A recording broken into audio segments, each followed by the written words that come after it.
Dezembro de 1979. O Exército Vermelho cruza a fronteira afegã com 85 mil soldados, tanques T-72, helicópteros de ataque Mi-24 e a doutrina militar mais desenvolvida do bloco socialista. Os planejadores do Kremlin calcularam 6 meses para estabilizar o país, instalar um governo amigo e se retirar discretamente. Vão precisar de 9 anos. E mesmo assim, sairão derrotados.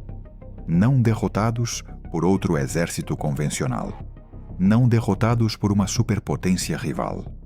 Derrotados por combatentes sem força aérea, sem blindagem, sem indústria militar, que conheciam cada pedra, cada caverna, cada trilha de montanhas que, há séculos, engolem impérios.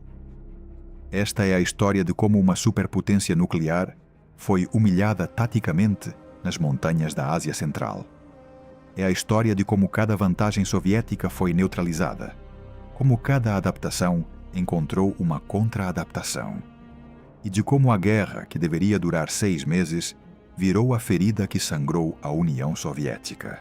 Mas, acima de tudo, é uma história de táticas, de decisões tomadas em desfiladeiros escuros, em vales sem nome, em bases subterrâneas movidas a geradores de gasolina, de como um povo que não podia vencer no papel encontrou exatamente o jeito de vencer na realidade. Se você quer entender por que o poder militar convencional não basta para ganhar uma guerra quando um povo inteiro decide resistir, fique. Porque o que você está prestes a ver ainda é estudado hoje pelos exércitos do mundo. Bem-vindos ao Battles in Action. Um exército para a guerra errada.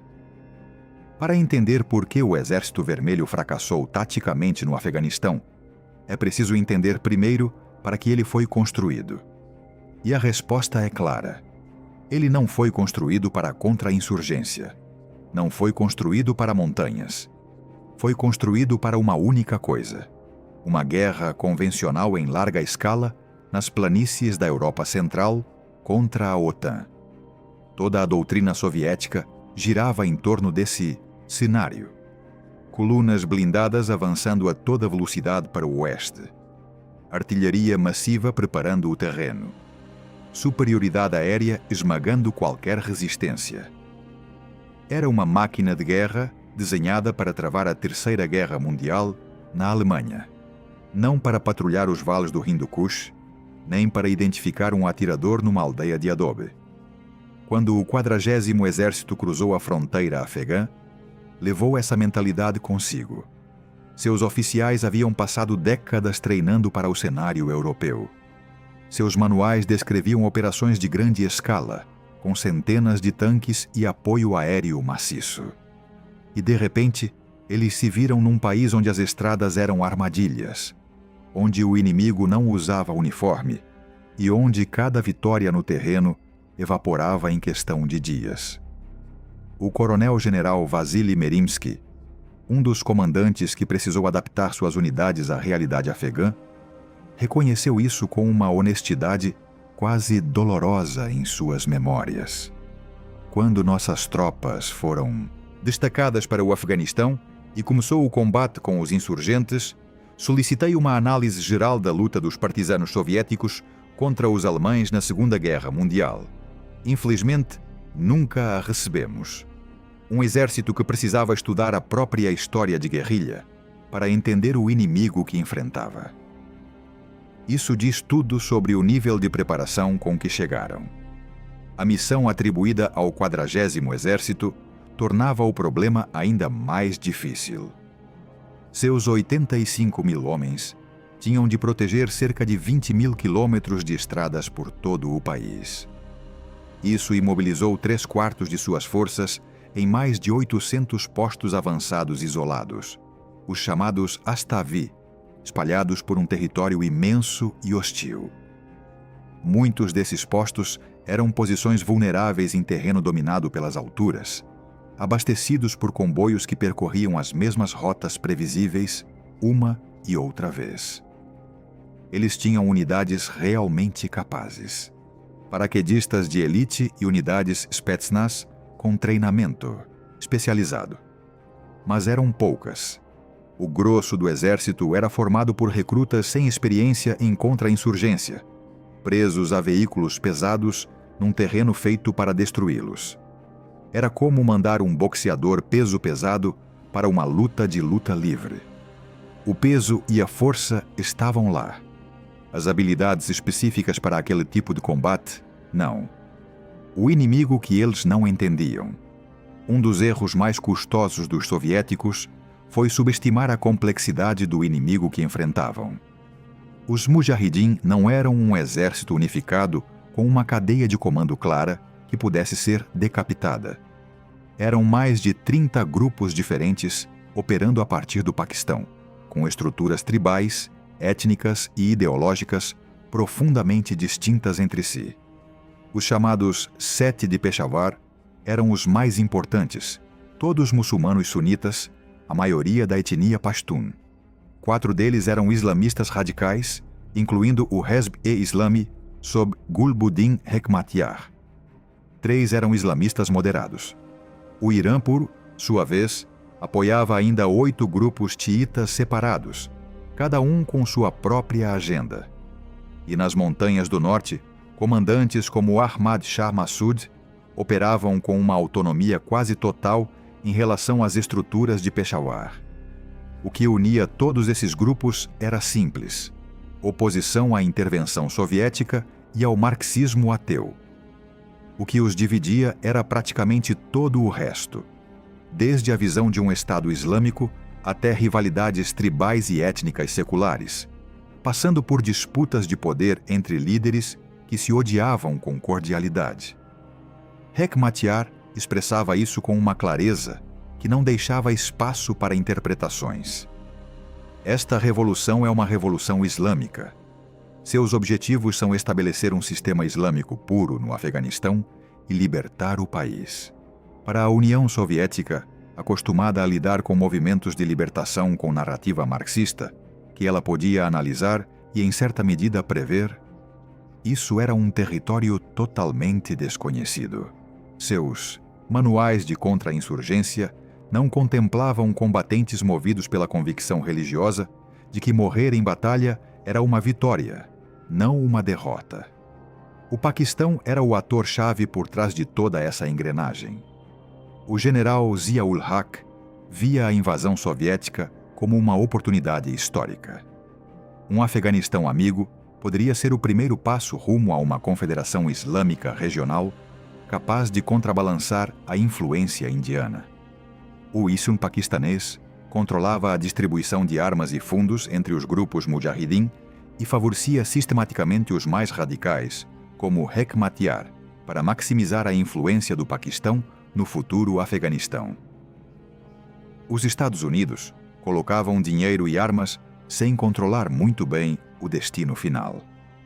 A Arábia Saudita igualava dólar por dólar a contribuição da CIA, motivada por seu próprio temor do expansionismo iraniano xiita. A China enviava armamento compatível com padrões soviéticos, o que dificultava rastrear sua origem. O Reino Unido operava através do MI6 com uma discrição característica, apoiando seletivamente comandantes como Massoud, que demonstravam capacidade estratégica real. Era uma aliança de conveniência entre atores com interesses divergentes, unidos apenas pelo desejo de sangrar a URSS. Ninguém estava pensando nas consequências de longo prazo de armar e financiar islamistas radicais nas montanhas da Ásia Central. Essa conta chegaria décadas depois. As primeiras lições. O Vale de Kunar. A primeira grande operação soviética contra os Mujahidin no Vale de Kunar estabeleceu o padrão que se repetiria pelos 9 anos seguintes, e fez isso da forma mais dolorosa possível. Os insurgentes vinham atacando posições do exército afegão no vale havia algum tempo, e depois desapareciam no meio da população civil. O plano soviético para responder era clássico, e no papel, sólido: encurralar os Mujahidin entre paraquedistas lançados pelo ar e uma coluna mecanizada avançando por terra. Um movimento de pinça limpo, exatamente como prescreviam os manuais europeus. O problema foi o reconhecimento prévio, praticamente inexistente. Os paraquedistas caíram direto sobre posições inimigas preparadas. A coluna mecanizada entrou numa emboscada. O soldado soviético Yuri Tinkov, que sobreviveu para contar, descreveu aqueles primeiros minutos com uma precisão que arrepia. Quando olhei ao redor, vi uns 50 guerrilheiros avançando na nossa direção. Eles atiravam com precisão. Evidentemente estavam esperando por nós havia muito tempo. Sabiam que usávamos coletes à prova de balas, então miravam em braços e cabeças. Os soviéticos acabaram limpando o vale, enviando reservas mais bem treinadas e com apoio intenso de helicópteros Mi-24. Com um saldo de aproximadamente 1000 mortos entre mujahidin e civis. Do ponto de vista do relatório militar, uma vitória. Do ponto de vista estratégico, um fracasso total. Assim que as forças do governo afegão abandonaram o vale, os mujahidin voltaram. Como se nada tivesse acontecido. O terreno pacificado ontem estava de novo nas mãos dos insurgentes amanhã. Esse padrão se repetiria em cada operação dos 9 anos seguintes. Os soviéticos podiam tomar qualquer território que quisessem. Mantê-lo era uma outra história, completamente diferente. A fraqueza do exército afegão aliado agravava o problema estruturalmente. Faltava treinamento, a moral estava no chão. O corpo de oficiais era dividido entre as duas facções comunistas do PDPA. E as deserções em massa eram constantes. Cabul tentou aumentar o recrutamento e reformar a disciplina, mas com pouco sucesso. No fim de 1980, restavam ativos apenas 30.000 dos 100.000 soldados que o exército supostamente tinha. E muitos desertores levavam consigo equipamento pesado, que acabava diretamente nas mãos dos mujahidin.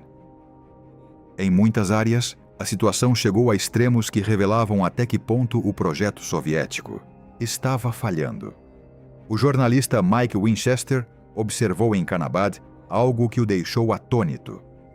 Sempre que o exército afegão e um punhado de assessores soviéticos ficavam dentro de seus muros, via-se um cessar-fogo não oficial, um fornecimento regular de munição do forte para os mujahidin, e um fluxo de comida no sentido contrário reforçavam o interesse de todos em manter esse feliz estado de coisas. O exército aliado fornecendo munição ao inimigo em troca de comida. Se fosse preciso escolher uma imagem para resumir o estado do projeto soviético no Afeganistão, seria essa. A emboscada como arte. Se há uma tática que define a guerra afegã, é a emboscada. Os mujahidin a transformaram em sua principal ferramenta desde os primeiros meses do conflito e a aperfeiçoaram durante 9 anos até alcançar uma precisão devastadora. Ainda hoje, estudada pelos manuais militares de meio mundo. A lógica da emboscada afegã era simples e brutal. Identificar um ponto de passagem obrigatória, um desfiladeiro, uma ponte, uma curva fechada onde os veículos precisavam reduzir a velocidade, posicionar atiradores nas alturas dos 2 lados da estrada, esperar. E quando o comboio chegasse, executar a sequência com a qual os soviéticos passaram a conviver em pesadelos. Destruir, simultaneamente, o primeiro e o último veículo da coluna. Esse movimento criava o que os militares chamam de fechamento do comboio. Os veículos do meio ficavam presos, sem poder avançar nem recuar, expostos ao fogo de posições elevadas, onde os canhões dos tanques soviéticos não conseguiam apontar com eficácia. Um T-72 é formidável em campo aberto. Num desfiladeiro com encostas cheias de atiradores a 45 graus acima dele, vira uma armadilha de aço. O comandante Mujahidin Mohammad Akbar descreveu sua primeira emboscada contra um comboio soviético com uma clareza que dispensa adornos. Deixamos o comboio passar e, quando a cauda da coluna chegou às ruínas, atacamos. Praticamente não houve resistência nem reação da coluna. Até os blindados de escolta estavam passivos. Avançamos ao longo da coluna atirando enquanto nos movíamos e destruímos ou danificamos quase todos os veículos. Não tivemos baixas. 0 baixas do lado deles. A coluna destruída. Essa assimetria de custo era exatamente o que a guerrilha precisava para sobreviver e crescer. As estradas principais viraram armadilhas permanentes. A rota entre Cabul e Jalalabad acumulou tantas emboscadas que os soviéticos passaram a chamá-la informalmente de Estrada da Morte. Percorrê-la exigia uma preparação mental que nenhum manual de instrução havia previsto para recrutas de 18 anos. Os comboios de suprimentos, que precisavam percorrer essas rotas regularmente para abastecer os postos avançados, sofriam perdas constantes que se acumulavam semana após semana. O efeito psicológico ia muito além das baixas físicas. Nenhum soldado soviético podia se sentir seguro em momento algum. O inimigo podia ser o agricultor que te cumprimentava pela manhã. Podia ser a criança correndo ao lado do seu veículo. Podia estar em qualquer lugar e em lugar nenhum. Essa incerteza permanente gerava um estresse acumulativo que os comandantes soviéticos não souberam, nem quiseram, reconhecer oficialmente, mas que se manifestava no comportamento cada vez mais violento e indiscriminado de algumas unidades contra a população civil, o que, por sua vez, gerava mais recrutas para a jihad. Um ciclo vicioso sem saída visível. Os mujahidin também atacavam nas cidades. Em setembro de 1983, na aldeia de Padwab e Shaná, tropas soviéticas despejaram produtos químicos inflamáveis nos canais de irrigação onde civis se escondiam, matando mais de 100 pessoas no incêndio que se seguiu. A guerra estava ficando cada vez mais selvagem nos 2 sentidos, mas com uma diferença crucial. A brutalidade soviética expulsava refugiados que chegavam aos campos do Paquistão radicalizados e dispostos a se juntar à resistência. Cada atrocidade era, involuntariamente, um ato de recrutamento mujahidin. Massoud e o Panjshir, a guerrilha como ciência de todos os comandantes mujahidin, Ahmad Shah Massoud foi quem deu mais dor de cabeça ao Exército Vermelho por mais tempo. E não foi por acaso, nem por sorte. Foi porque Massoud aplicava ao combate guerrilheiro uma disciplina intelectual que seus adversários soviéticos levaram anos para reconhecer e que nunca conseguiram neutralizar completamente. Massoud havia estudado engenharia em Cabul antes de se juntar à resistência islamista nos anos 70. Lia mal, estudava os teóricos clássicos da guerra de guerrilha e sintetizava essas leituras com um conhecimento íntimo do terreno e do seu próprio povo. O resultado foi uma doutrina guerrilheira notavelmente sofisticada para alguém operando em montanhas sem comunicações confiáveis nem suprimentos garantidos. O Reino Unido o identificou cedo como o tipo de comandante capaz de mudar o rumo do conflito. O responsável pelo Extremo Oriente no MI6, Jerry Warner, orientou um de seus oficiais com uma frase que diz tudo: "Quero que você vá ao Afeganistão e encontre Napoleão enquanto ele ainda é um oficial de artilharia." Massoud era esse Napoleão. E os britânicos estavam certos. O próprio Massoud explicou a um jornalista francês sua visão do conflito com uma clareza que mostrava por que ele era diferente de outros comandantes. Primeiro, não temos armas suficientes. Segundo, precisamos garantir que haja gente suficiente disponível para tocar a economia, as fazendas e a administração. Há um papel para todos. No entanto, se realmente chegar o momento crítico, todos estarão prontos para lutar. Tivemos mulheres atirando no inimigo durante os ataques russos. Ele não estava pensando apenas em como ganhar batalhas. Estava pensando em como manter uma sociedade funcional em tempo de guerra. Essa visão estratégica o separava de quase todos os seus contemporâneos. O Vale de Panjshir era seu território e sua fortaleza. Localizado ao nordeste de Cabul, era estrategicamente vital para os soviéticos. Uma autoestrada natural até as bases Mujahidin nas montanhas e até a fronteira com o Paquistão. Se os soviéticos controlassem o Panjshir, cortariam uma das principais rotas de suprimento da resistência. Entre 1980 e 1985, lançaram 9 ofensivas massivas para tomá-lo. As 9 fracassaram. A doutrina tática de Massoud se apoiava em 3 pilares que funcionavam como um sistema integrado. O primeiro era a inteligência superior. Massoud construiu uma rede de informantes em cada aldeia do vale. E além, com sistemas de mensageiros capazes de transmitir informações sobre movimentos soviéticos em poucas horas.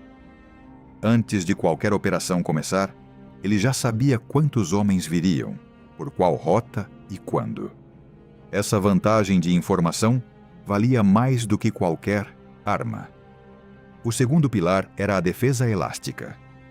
Em vez de posições fixas que seriam destruídas pela superioridade de fogo soviética, Massoud estabeleceu múltiplas linhas de resistência leve, cada uma desenhada para atrasar e cansar o avanço soviético, enquanto o grosso de suas forças e a população civil recuavam para as zonas mais altas. Os soviéticos tomavam terreno, mas nunca capturavam as forças Mujahidin. Era como tentar segurar água com as mãos.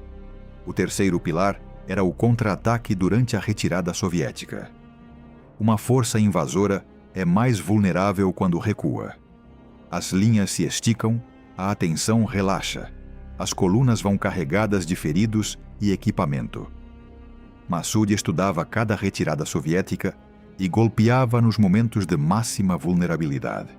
Esse padrão causou algumas das maiores perdas soviéticas de todo o conflito. A quinta ofensiva ao Panjshir, em 1982, ilustra perfeitamente essa dinâmica. Os soviéticos reuniram sua maior força até então. 12.000 soldados, 320 tanques, 150 peças de artilharia e 100 helicópteros contra os 4.000 homens de Massoud, organizados em 6 grupos móveis de combate. Os Mujahidin emboscaram os soviéticos nos estreitamentos do vale, alvejaram-nos dos cumes e conduziram uma retirada de combate por 2 semanas, causando 1.500 baixas soviéticas e afegãs. Quando a operação terminou, a força de Massoud havia escapado praticamente intacta. Os postos soviéticos instalados no vale logo se tornaram alvos permanentes de novas emboscadas.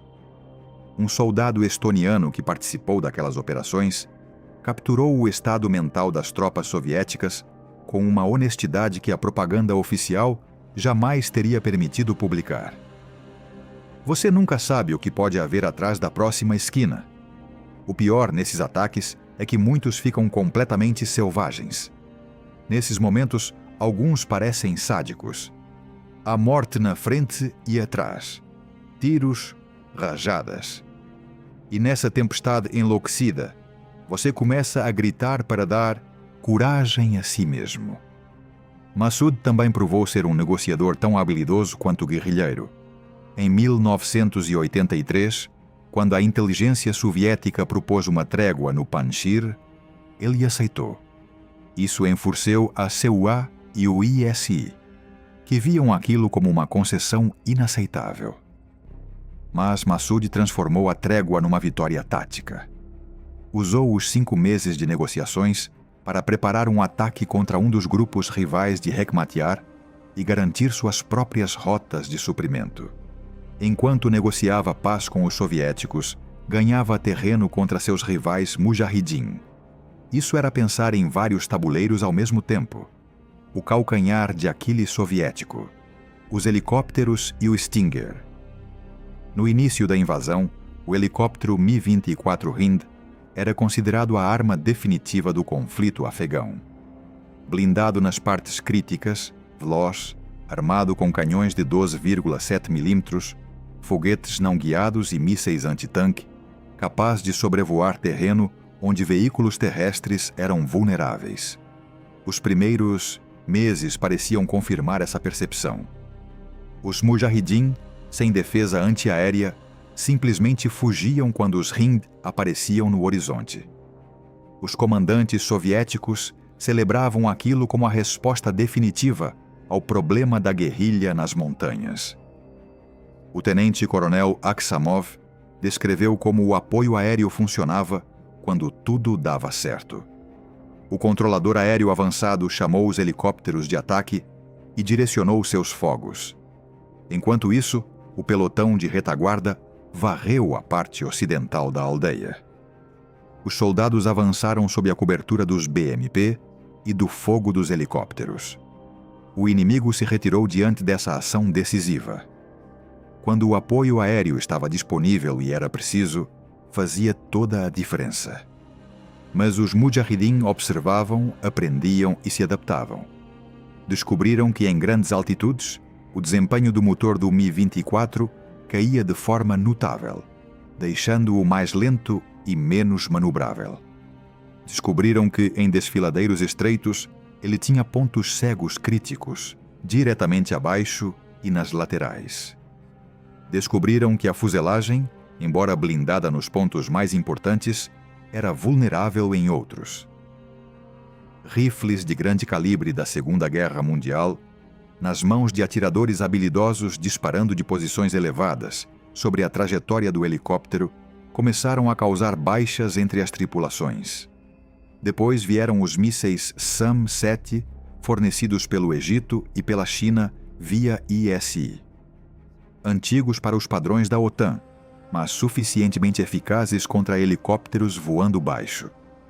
Os pilotos soviéticos aprenderam a voar mais alto para escapar deles, o que reduzia a precisão sobre alvos em terreno montanhoso e diminuía significativamente sua eficácia no apoio às tropas no solo.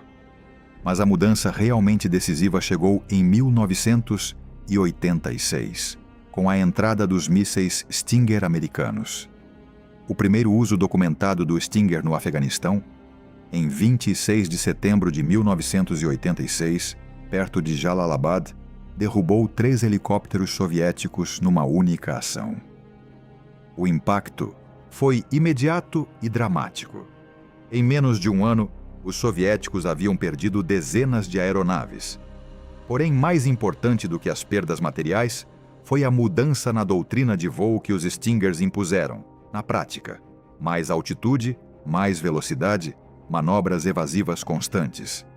Tudo isso reduzia drasticamente o apoio que os helicópteros conseguiam oferecer às tropas em terra.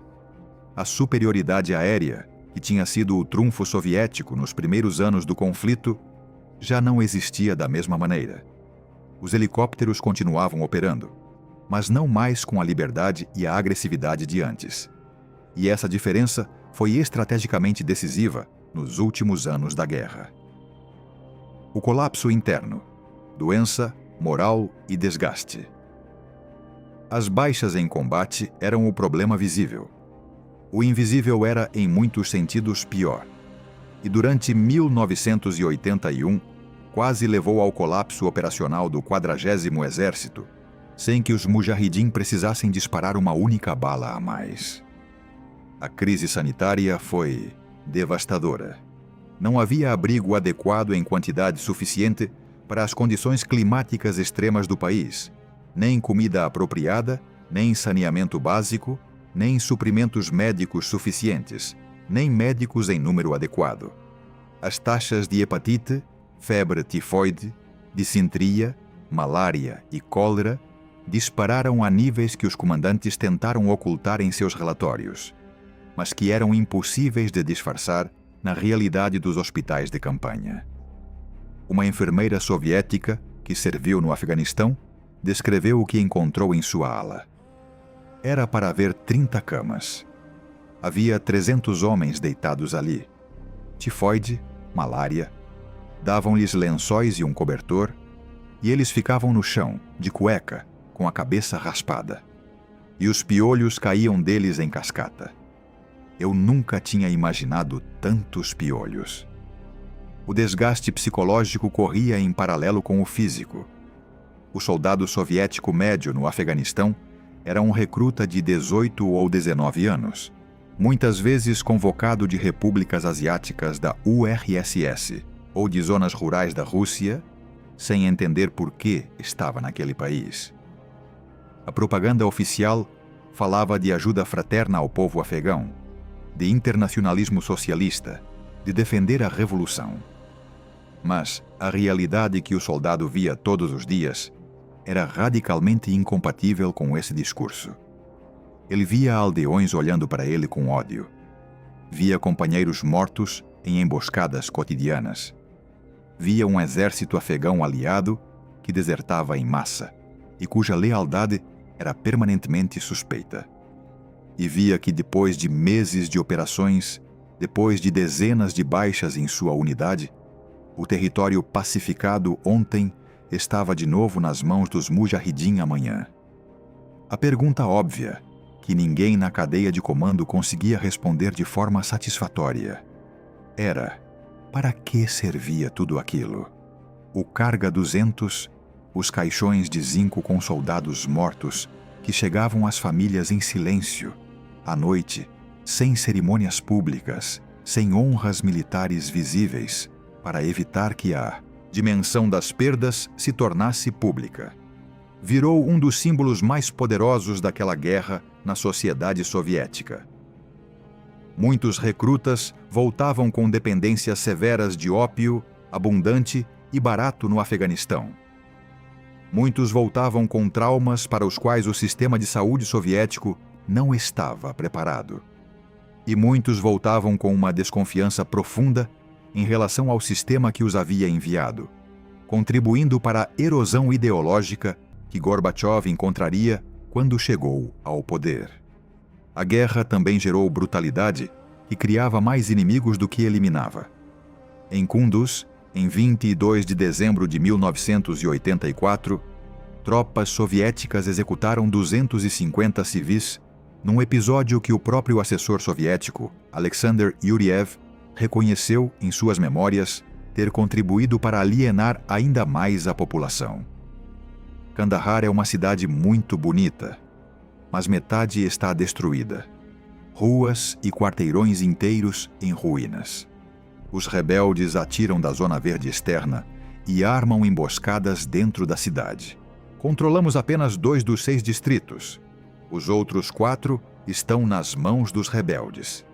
Ele escrevia isso em 1984, 5 anos depois do início da invasão. As adaptações soviéticas. Tarde, mas reais. Seria injusto retratar o Exército Vermelho como uma máquina incapaz de aprender. Ele aprendeu. Aprendeu ao longo de 9 anos, com obstinação e às vezes com brilhantismo tático. O problema é que quase sempre aprendia tarde demais e aplicava as lições de forma inconsistente demais para mudar o resultado estratégico. A mudança estrutural mais importante veio relativamente cedo. Em 1982, o 40º Exército já havia trocado suas unidades de tanques e antiaéreas, pensadas para a guerra europeia, por mais infantaria capaz de operar em terreno montanhoso. O ex-chefe do Estado-Maior, Nikolai Ogarkov, foi o arquiteto intelectual dessa transformação, impulsionando reformas que enfatizavam o combate em pequenas unidades, operações de armas combinadas e treinamento especializado para as condições afegãs. Um soldado raso que passou por esse treinamento descreveu-o com um nível de detalhe que revela até que ponto haviam entendido o problema. Construímos maquetes de aldeias afegãs. Sob a cobertura dos veículos de combate de infantaria, arrasávamos a aldeia. Também treinávamos à noite. Sem fazer barulho, tomávamos casa por casa, fortaleza por fortaleza. Levávamos baionetas e silenciadores nos fuzis e aprendemos a usá-los. Não esconderam de nós que iríamos para o Afeganistão. Era treinamento para combate urbano e noturno em terreno especificamente afegão. Não era a preparação para a guerra europeia dos predecessores.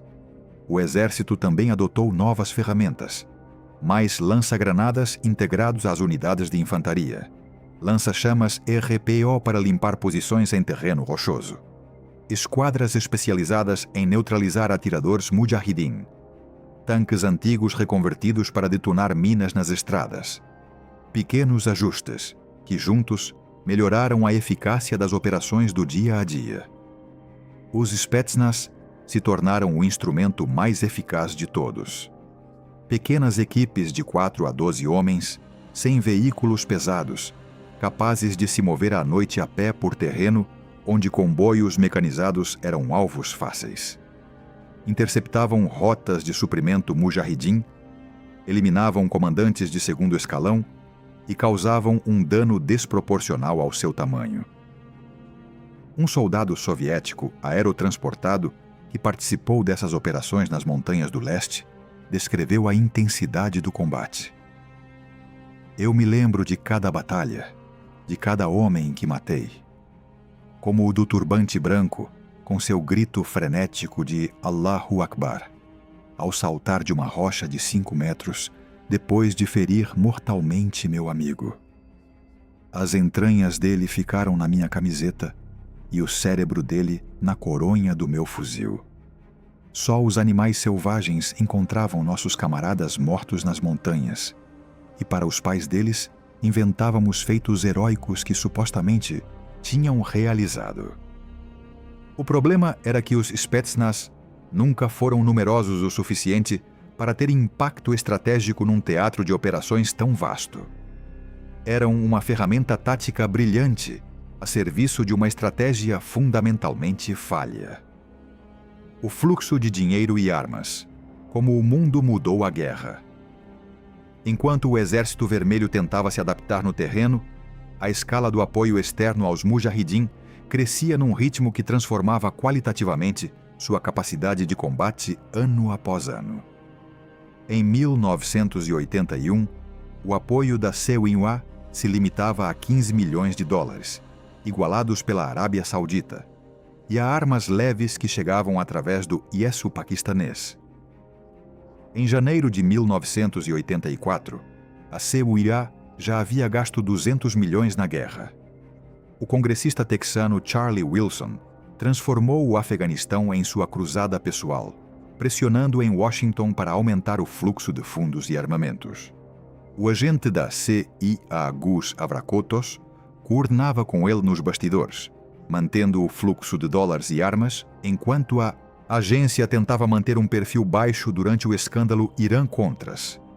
O presidente Reagan transformou o Afeganistão em parte de uma narrativa global. Não podemos permanecer passivos quando a liberdade está sob cerco. Devemos permanecer ao lado de todos os nossos aliados democráticos. Não devemos trair aqueles que arriscam suas vidas em todos os continentes, do Afeganistão a Nicarágua, para resistir à agressão apoiada pelos soviéticos. O apoio aos mujahidin era para Washington muito mais do que uma operação encoberta. Era uma declaração ideológica. A China vendia diretamente às facções mujahidin armamento compatível com padrões soviéticos, o que dificultava rastrear sua origem e, de quebra, beneficiava o orçamento militar chinês. A Arábia Saudita igualava dólar por dólar a contribuição americana.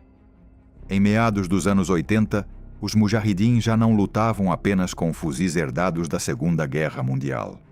Eles tinham RPGs, rifles sem recuo, morteiros e, depois de 1986, os Stingers que fecharam o céu sobre o Hindu Kush. A sofisticação operacional dos mujahidin cresceu em paralelo ao armamento disponível. Em dezembro de 1982, atacaram a rede elétrica de Cabul numa operação coordenada que causou apagões em toda a capital. Um participante descreveu assim: "Nosso comandante ordenou preparar os explosivos e enterrar minas por toda a subestação. de uma ponta à outra. Todas deviam detonar na mesma noite.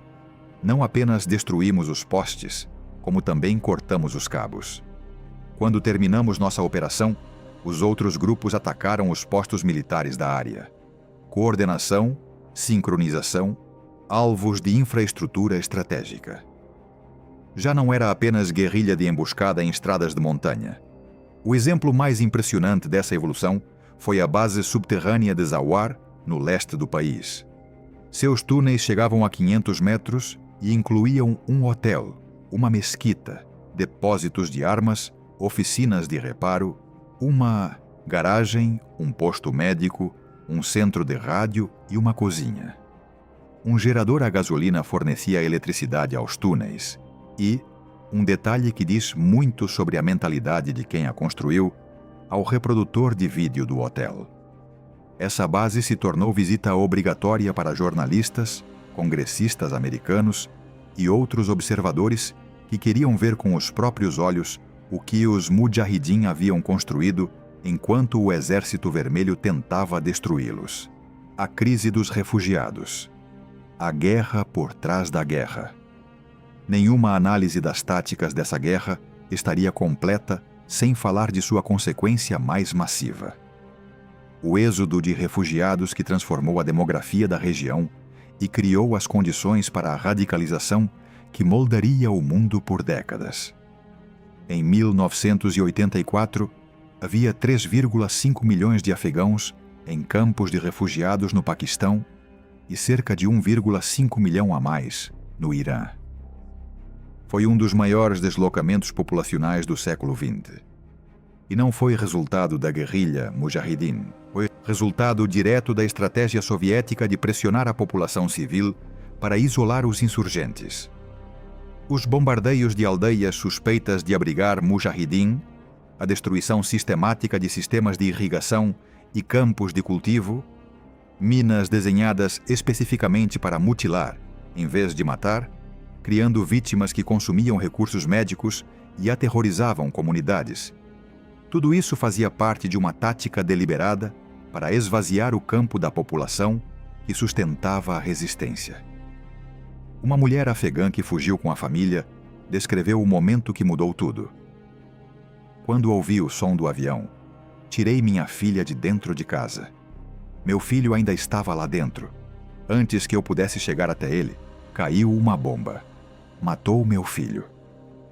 Milhões de histórias como essa, multiplicadas por milhões, explicam por que o interior do Afeganistão se esvaziou e por que os campos de refugiados no Paquistão se tornaram centros de radicalização usados pelo ISI para recrutar a próxima geração de jihadistas.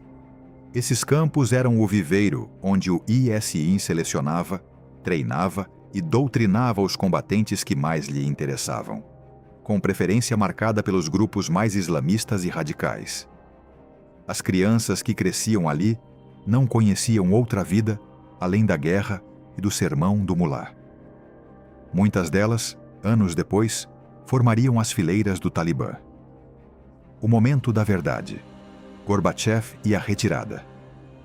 Em 1985, com Mikhail Gorbachev recém-chegado ao poder em Moscou, era evidente para qualquer um disposto a encarar a realidade que a guerra estava perdida em termos estratégicos. Não porque o Exército Vermelho tivesse sido destruído militarmente, mas porque as táticas guerrilheiras haviam alcançado seu objetivo mais profundo: tornar o custo de continuar inaceitável para a sociedade e para a liderança soviética. Gorbachev chamou Babrak Karmal e disse, sem rodeios, o que pensava. Lenin dizia que um critério de sobrevivência de qualquer revolução é sua capacidade de se defender. As tropas soviéticas não podem ficar no Afeganistão para sempre.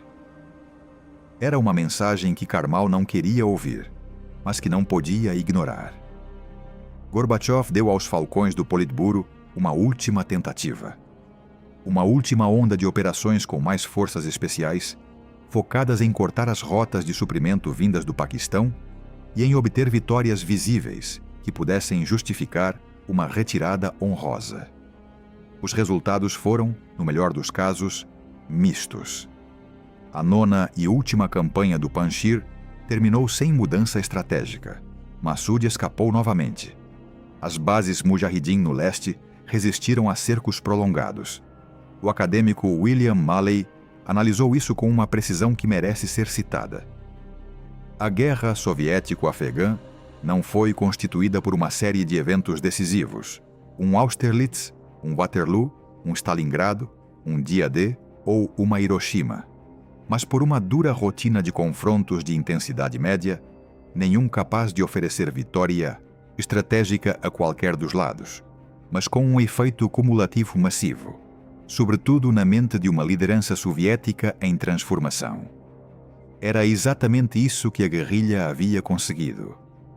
Não uma vitória no campo de batalha, uma vitória na mente da liderança soviética. Em 1988, Gorbachev assinou os Acordos de Genebra. Em 15 de fevereiro de 1989, o general Boris Gromov cruzou a ponte sobre o rio Amu Daria, o último soldado soviético a deixar território afegão. 9 anos, 1 mês e 18 dias após a primeira entrada. Mais de 15 mil soldados soviéticos mortos. Mais de 35 mil feridos. Dezenas de milhares de veteranos com traumas e dependências. Mais de 1 milhão de afegãos mortos. Mais de 5 milhões de refugiados. E a União Soviética, que havia entrado no Afeganistão no auge do seu poder imperial, sairia de lá em um declínio acelerado do qual não se recuperaria. Gorbachev ainda teria 3 anos para tentar reformar o sistema. Não foi suficiente. Conclusão. Percorremos 9 anos de guerra tática nas montanhas da Ásia Central. Dos primeiros comboios destroçados no Vale de Kunar, onde paraquedistas caíram sobre posições inimigas e a coluna blindada entrou numa emboscada, até os Stingers que devolveram o céu aos guerrilheiros em terra. Da disciplina intelectual de Massoud, organizando sua defesa elástica no Panjshir, aos caixões de zinco chegando em silêncio às famílias soviéticas durante a noite.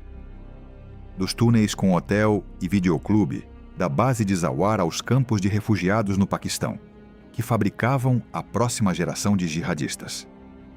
O que emerge de tudo isso não é que o Exército Vermelho fosse incompetente. Ele não era.